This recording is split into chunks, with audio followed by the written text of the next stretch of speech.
কথা বিলাস, আহ, এত বছর ধরে গ্রামীণ চিকিৎসক হিসাবে কত বছর এই ফিল্ডে আছে? হয়ে গেল প্রায় 23 বছর প্লাস। এই 23 বছরে গ্রামের যে চিকিৎসা ব্যবস্থা কেমন দেখছো তোমার মনে হয়? না, ক্রমশ তো উন্নতি আছেই, উন্নতি হচ্ছে। আগে যেমন ছিল তার থেকে অনেক উন্নতি হচ্ছে। আগে মানে ওষুধপত্র পাওয়া খুব সমস্যা মনে হতো, প্লাস মানুষ এত সতর্ক ছিল না। বিশেষ করে সতর্কতা হয়েছে করোনার পরে। এখন বললে বোঝে, কথা শোনে, স্বাস্থ্য সচেতন সবাই হয়েছে আর কি। মানে কোন কোন ডিজিজ গুলো বা রোগগুলো মানে একজন গ্রামের চিকিৎসকের হাত দেওয়া উচিত, বা কোন কোন রোগগুলো মনে হয় উচিত নয়? কি মনে হয় তোমার এত বছরের অভিজ্ঞতা থেকে? অ্যাকচুয়ালি আমাদেরকে তো মানে এমার্জেন্সি হিসাবেই ডাকে। কেউ মাথা ঘুরে পড়ে গেছে, কারো পায়খানা হয়েছে, কারো বমি হচ্ছে, কারো পেটের যন্ত্রণা, কারো জ্বর, বা কেউ পড়ে গিয়ে কোথাও কেটে গেছে, হয়তো সেলাই করতে হবে, বা পড়ে গিয়ে হাত পা কোথাও ফ্র্যাকচার হয়েছে, প্রথম ফার্স্ট এডটা আমরা দিই। তারপরে এক্স-রে করে দেখার, যদি মনে হয় যে ফ্র্যাকচার হয়ে গেছে, তখন রেফার করে দিতে হয়। সামনেই বর্ষাকাল আসছে, মানে কি কি রোগের প্রাদুর্ভাব তোমার এত বছর ধরে মনে হয় বর্ষাকালে ঘটছে? বেশিরভাগ যেটা হয়, প্রথম ১ নম্বর হচ্ছে টাইফয়েড। হুম। আর পেটের সমস্যা থাকেই। টাইফয়েড হচ্ছে মানে বর্ষার যে জ্বরগুলো আসে, এই সিজনের যে জ্বরগুলো, ওটা ২-৩ দিনের বেশি রাখলেই টাইফয়েডের দিকে চলে যায়। এবার এখন একটা জিনিস যেটা আমরা লক্ষ্য করছি, যে আগে যেমন কি জ্বর হলো ৪-৫ দিনের আগে যদি ব্লাড টেস্ট করতাম, ব্লাডে টাইফয়েডের জীবাণু বা ভাইরাস পাওয়া যেত না। হুম। এখন যেটা হচ্ছে, মানে আগে জ্বর হওয়ার ৪-৫ দিন পরে টাইফয়েডটা ধরা পড়তো। আচ্ছা। এখন যেটা বেশিরভাগ ক্ষেত্রে দেখা যাচ্ছে, মানে টাইফয়েড ঢুকে যাওয়ার পরে মনে হচ্ছে জ্বর আসছে। আজকে থেকে জ্বর যদি আসে, কালকে যদি ব্লাড টেস্ট করা যায়, তাতেই দেখছি টাইফয়েড পজিটিভ হয়ে যাচ্ছে। টাইফয়েডের প্রধান লক্ষণগুলো দেখে অনেক সময় আমরা ব্লাড টেস্ট না করেও ওষুধ দিয়ে দিই। প্রধান লক্ষণগুলো হচ্ছে যে পেট ফেঁপে ফেঁপে যাওয়া, বা পাতলা পায়খানা হওয়া, অথবা অনেকের পায়খানা হতে চায় না, পায়খানা বন্ধ হয়ে যায়। আর প্রধান লক্ষণ যেটা হচ্ছে, জ্বর উঠলেই মাথা ভারী হবে। আচ্ছা। মাথা ভারী হবে, জ্বর কেটে গেলে মাথা হালকা হয়ে যাবে। এটা হচ্ছে টাইফয়েডের প্রধান লক্ষণ। মানে একজন রুরাল ডক্টর হিসাবে, মানে এই রোগগুলোতে তোমাদের কাছে কি রোগীরা আসছে মনে হয়? আছে, অনেকদিন থেকে আছে, এখনো আছে। এবং অ্যাকচুয়ালি আমাদের মতো আরএমপি ডাক্তারদের হচ্ছে পরিষেবাটাই মেন। রাতে ১২টায় ডাকলেও যাকে পাবে তাকে ডাকবে। আমরা এত বছর করছি। ধরুন শ্যামপুর থানায় আমি, আমার বাড়ি গাজনকল। গাজনকল থেকে আমি শ্যামপুরের দিকে চলে এসেছি ২০০৯ সালে। ৯ সালের পর থেকে আমি গোবিন্দপুর, খিদিরপুর, নষ্টপুর, কাটিলাবাড়, এই কটা গ্রাম নিয়ে দেখতাম। বড়িতলায় চেম্বার ছিল। পরে এখান থেকে আত্মীয় স্বজনের মাধ্যমে বা লোক জানাজানির পরে এদিকে মায়াচর পর্যন্ত আমার পেশেন্ট আছে।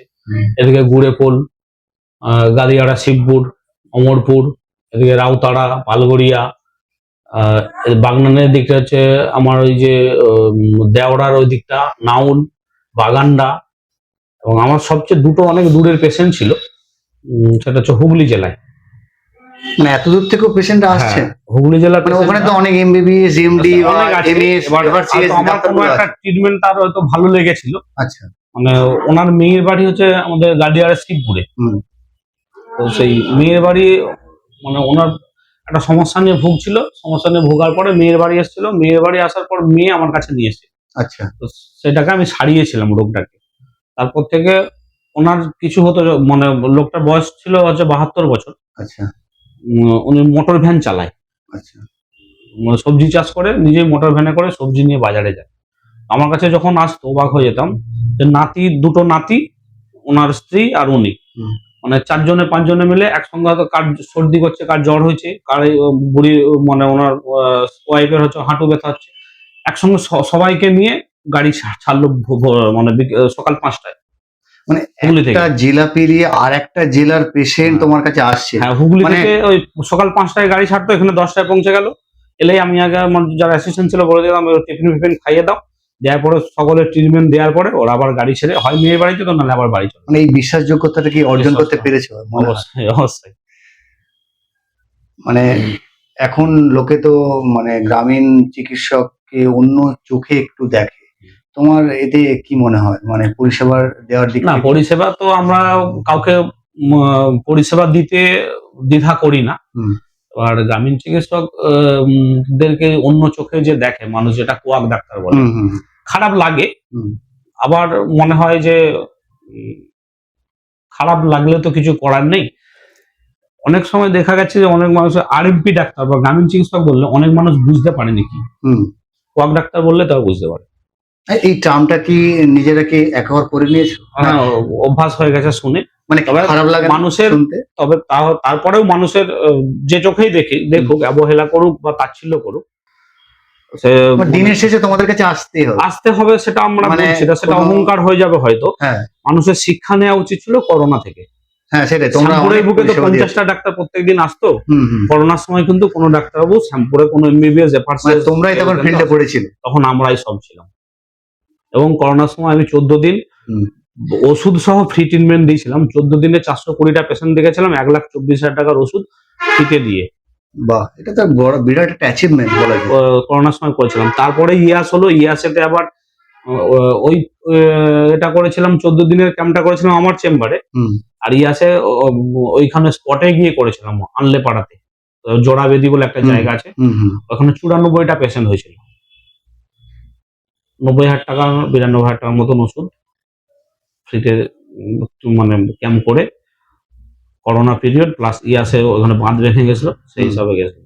আমরা সবসময় পাশে থাকি এবং অনেক মানুষ আছে, অনেক বয়স্ক মানুষ আছে, হুম, ওষুধের ঠিকঠাক দাম হুম। দিতে পারে না। মানে তার দিকে হচ্ছে মধ্যবিত্ত নয়, মানে বড়লোকই বলা যায়। আচ্ছা, মোটামুটি যেটা মেডিসিন গুলো তোমরা লিখছো মানে অ্যাজ এ ভিলেজ ডক্টর হিসাবে, মানে কোন কোন মেডিসিনের উপর তোমাদের একটু বাধ্যবাধকতা আছে বলে মনে হয়? বাধ্যবাধকতা যেমন একটা ট্রেনিং হয়েছিল আমাদের থেকে, হসপিটাল থেকে ট্রেনিং দিয়েছিল বছর 15 আগে। হুম। ওখানে বলাই ছিল সেলাইন পর্যন্ত আমাদের ঘরে দেয়া যাবে না। দেয়া যাবে না? না। আচ্ছা। এবং সেলাইন দিতে হলে বা ইনজেকশন দিতে হলেও আশা দিদিকে ডেকে আনতে হবে, এরকম একটা আশা দিদিকে দিয়ে, হুম, বা আমরা হচ্ছে প্রথমে ফার্স্ট এড দেবো, তারপরে স্থানীয় হসপিটালে বিপিএসসি তে পাঠাতে হবে, হুম, এরকম হুম। হয়েছিল। কিন্তু সেটা তো বাস্তবে রূপায়ণ করা খুব কঠিন। হ্যাঁ, এখন যদি এমার্জেন্সি একটা পেটের পেশেন্ট। যন্ত্রণা হ্যাঁ, রাত 12টার সময়, রাত 2টোর সময় যদি কারোর পেটের যন্ত্রণা, হ্যাঁ, সেটাই। একটা প্যান আইভি ইনজেকশন দেবো বা একটা ডিকোলিক বা ট্রামাজক ইনজেকশন দেবো, হুম, আইভি করবে ট্রামাজক। হুম। সেটার জন্য কি সেই হসপিটালে ছোটা 5-6 বা সম্ভব 7 নয় ওই কিলোমিটার মুহূর্তে। দূরে, হ্যাঁ, সেটাই। বাড়ির লোকেরও হ্যারাসমেন্ট করে দিই আমরাই। মানে তাতে কাজটা সুষ্ঠুভাবে সম্পূর্ণ হয়ে যায় অবশ্যই, মনে হয়। অবশ্যই। মানে রোগীর মানে সুস্থতা লাভ করে। তারপরে ওইগুলো হসপিটালাইজ। ইনজেকশন দিতে হলেও যদি বাইরে যেতে হয় তাহলে তো আমাদেরকে না। মানে কি, কি প্রবলেম এর সম্মুখীন হও তোমরা? চিকিৎসা করতে গিয়ে মনে হয়? সমস্যা অনেক রকমেরই হয়। ধরুন বয়স্ক লোক, হয়তো ওষুধ দেয়া হয়েছে, হুম, খামে ভালো করে লেখা আছে কোনটা কখন খাবে, হুম, তারপরে সে দেখালো সকালেরটা বিকেলে, বিকেলেরটা সকালে, বা যেটা সকালে একবার করে আছে সকালেও একটা খেলো, আবার বিকেলেও একটা খেলো, গিয়ে তার মাথা ঘোরা বা কোনো হুম। এমার্জেন্সি কিছু হলো, লোক বললো যে কি ওষুধ দিয়েছে, ওষুধ খেয়ে এরকম হলো।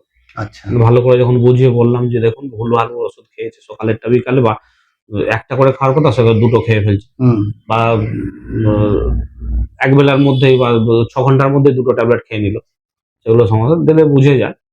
তো আমাকে এখনো বড় বিপদে বা বড় কোনো এর সম্মুখীন হতে হয়নি। ঈশ্বরে বিশ্বাস করেন? হুম, ঈশ্বর তো বিশ্বাস করতেই হয়। ডাক্তার মানে সায়েন্স নিয়ে চলে। তার সঙ্গে ঈশ্বরের বিশ্বাস। সবকিছুর উপরে তো সব তারই জন্য হচ্ছে। সবকিছুর উপরে তিনি আছেন। ওই এতে ওখানে কথায় আছে না যে রোগী মৃত্যু শয্যায় ডাক্তারকে ডাকছে যে তাড়াতাড়ি চলুন। ডাক্তার গিয়ে বলল, "আমি এসে গেছি, আর কোনো চিন্তা নেই।" কিন্তু ডাক্তারই তো জানে না তার কখন ডাক চলে আসবে। সেটা তো ঈশ্বরের হাতে। মানে কি মনে হয়েছে এরকম কোনো মানে সমস্যার সম্মুখীন হতে হয়েছে? একদম শেষ পর্যায়ে তুমি গিয়ে পৌঁছে গেছো। তবে এই 23 বছরের মধ্যে যেটা হয়েছে, আমার সামনে কোনো পেশেন্ট এক্সপায়ার হয়নি। হয় এক্সপায়ার হয়ে গেছে, আমি পৌঁছেছি, হুম। অথবা দেখে খারাপ মনে হয়েছে, রেফার করেছি, রাস্তায় মারা গেছে, আচ্ছা। বা বাড়িতে বললাম আর তো কিছু করার নেই, হুম। বলে চলে এলাম, হয়তো 2 ঘন্টা 1 ঘন্টা পর হয়তো মারা গেছে, এরকম হয়েছে। মানে এখন মানে মহিলারা মানে এই মডার্ন যুগে বিভিন্ন সমস্যার সম্মুখীন হচ্ছে তাদের রোগ হিসাবেই আর কি বলছি। মানে কি রোগের সম্মুখীন তারা বেশিরভাগ হচ্ছে এই মডার্নাইজেশনটাকে একবার করতে গিয়ে? কি মনে হচ্ছে? মানে অতি আধুনিক আমরা হয়ে গেছি তার অতি জন্যে। অতি আধুনিক বলতে এখন সবচেয়ে বড় সমস্যা যেটা হচ্ছে ফাস্ট ফুড। হুম। মানে বিরিয়ানি তো এখন মানুষের, মানে বিরিয়ানি সহজপাচ্য খাবার হয়ে গেছে সহজপাচ্য, বের মানে বলা যায়। সহজলভ্য, সহজ পাচ্য, হুম, এবং খুব সেটাই। মানে আলাদা চোখে নেয় তারা। হুম, তো এইসব খাবারগুলো কন্ট্রোল না করলে মহিলাদের, এবং এখন যেটা হচ্ছে মেয়েদের অ্যানিমিয়ার যে সমস্যাটা, হুম, রক্তাল্পতা, হুম। প্লাস হচ্ছে পিরিয়ডের সমস্যা, মানে 99% মেয়ের দেখবেন পিরিয়ড হলে পেটের যন্ত্রণা আচ্ছা। আর হিমোগ্লোবিন কম। হুম। এগুলো অ্যাকচুয়ালি খাওয়ার অভ্যাস, প্লাস হাই হিল জুতো পরা। আচ্ছা, এটা একটা হাই বড় হিল জুতো, সমস্যা। হ্যাঁ, হাই হিল জুতো কিন্তু ওই পেলভিসের ক্ষেত্রে মেয়েদের খুব ক্ষতিকারক আর কি। আর এই বিরিয়ানি, আপনার ফ্রাইড রাইস, চিলি চিকেন, এসব যে খাবারগুলো খাওয়া, প্লাস মেয়েরা তো বেশিরভাগ মেয়েরা সবজিই খায় না কিছু। মানে বর্তমান যুগের মেয়েরা সবজি খেতেই তাদের কষ্ট। আর এইগুলো এইভাবে চলতে থাকলে আর এই সমস্যা বাড়তেই থাকবে। মানে অনেক মেয়ে বলছেন যে প্রিম্যাচিওর প্রেগন্যান্সি হয়ে যাচ্ছে। এটা কেন হচ্ছে মনে হয়? প্রিম্যাচিওর প্রেগন্যান্সি অ্যাকচুয়ালি সেই মতো তো খাদ্যের মধ্যে খাদ্যগুণ সেই মতো নেই। হুম।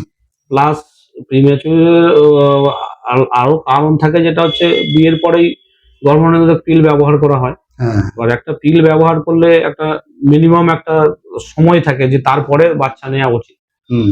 সেইগুলো মেনটেন হয়নি, বা কেউ হয়তো অজান্তেই বাচ্চা এসে যাচ্ছে, আচ্ছা। সেইগুলোর জন্য বেশি। তারপরে সবই তো দূষণ, সবই দূষণ। আর আগের মতো মেয়েরা পরিশ্রমও করতে পারে না, করেও না। না, অলস হয়ে যাচ্ছে এটাই মেন কারণ। অলস, অলসের সঙ্গে এই খাদ্যাভ্যাসটা মেন ব্যাপার, খাদ্যাভ্যাসটা হচ্ছে মেন ব্যাপার। মানে আগামীর উদ্দেশ্যে কি বার্তা দেবে মনে হয়? এই গ্রামীণ চিকিৎসা ব্যবস্থাটাকে কতটা আরো এগিয়ে নিয়ে যাওয়া যায়? এগিয়ে নিয়ে যাওয়া যাবে আমাদের মতন যারা ধরুন আছেন আরএমপি। হুম। আমরা তো কারো কাছ থেকে কোথাও শিখে এসেছি, শিখে, যে হ্যাঁ। একটা ছোট ট্রেনিং করে এসেছি। হুম। তো এই শিখে এসেই ট্রেনিং করেই এই যে এটা আমি সব জেনে গেলাম, এটা করলে হবে না। হুম।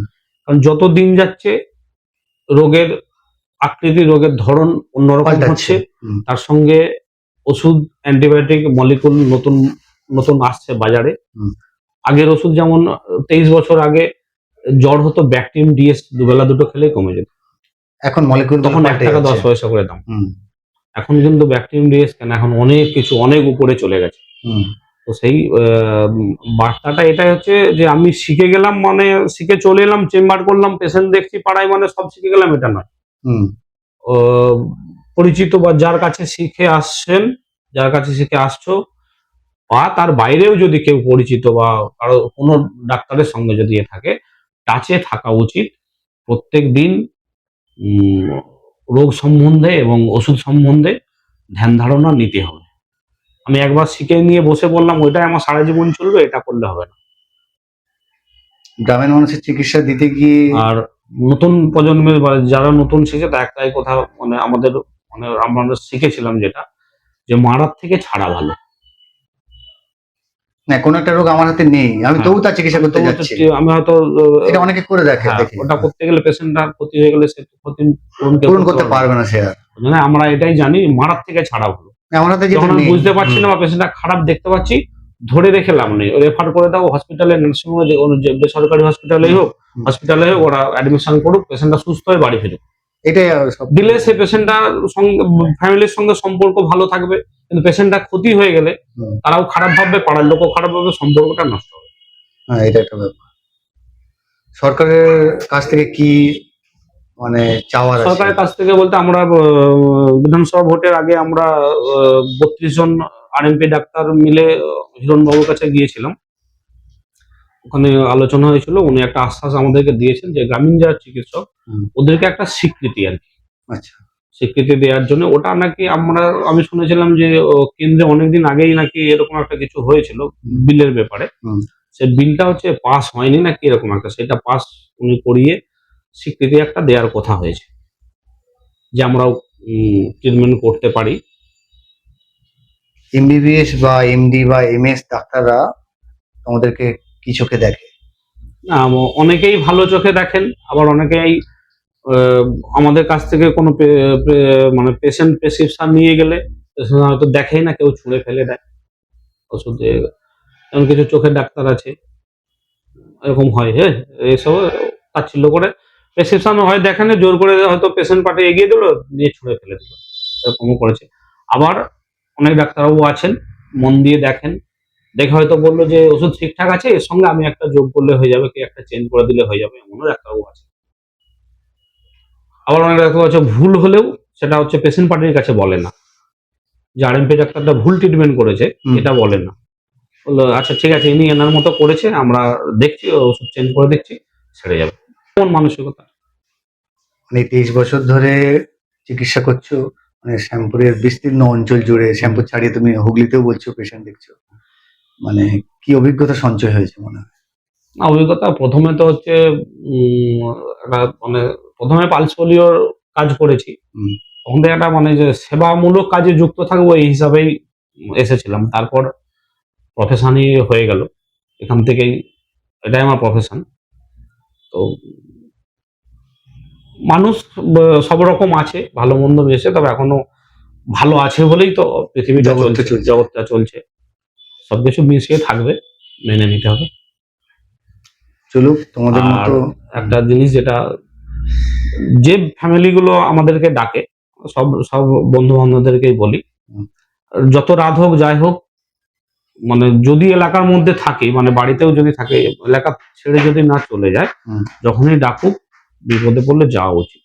কারণ ভাবা উচিত যে মানে তোমার যারা কলিগ। হ্যাঁ, যা ধরুন রাত 2টোর সময়, কনকনে ধরুন ঠান্ডা, হুম, রাত 2টোর সময় কেউ হচ্ছে অসুস্থ হয়ে গেছে। ফোন করলো, হুম, ডাক্তারবাবু একবার আসতে হবে। এবার আমি বললাম শুধু এই 2টোর সময় যাব, বলে হয়তো না এখন আমি যেতে পারবো না, বলে দিলাম, আমার কষ্ট হবে ঠান্ডাতে উঠে আসতে লেপ ছেড়ে। কিন্তু আরেকটা জিনিস ভাবতে হবে, সেই মানুষটা যে ফোন করছে সেও তার কষ্ট জানে, হচ্ছে।